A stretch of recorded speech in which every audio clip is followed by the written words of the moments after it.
The Honourable Leader of the ND Opposition. Thank you very much.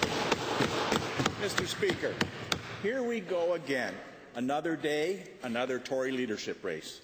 Under this government's legislation, there is no maximum limit on how much an individual or a corporation can donate to a leadership candidate.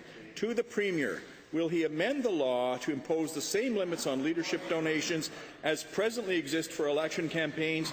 And if not, why not? Honourable Premier.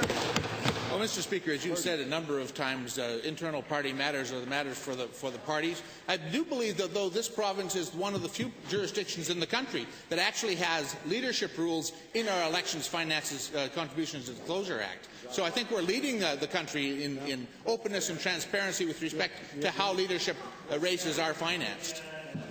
The administration and enforcement falls within the Chief Electoral Officer's purview. However, amendments, if you wish any, are the purview of this House. Carry on. First supplemental.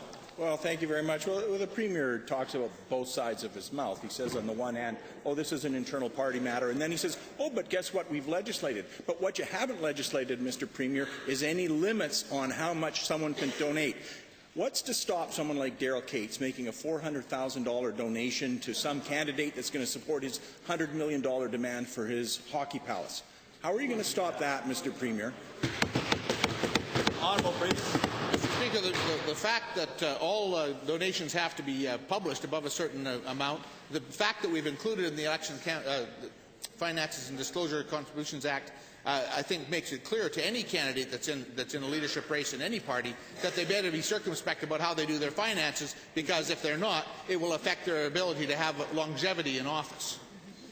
Again, Honourable Member, the actual administration of the Act and the enforcement of it, which is where I think you're going, are not the purview of the government. They're the purview of the Chief Electoral Officer. Amendments, if any, if that's how you wish to recraft your question, that will be up to you. Legislation. Final supplemental.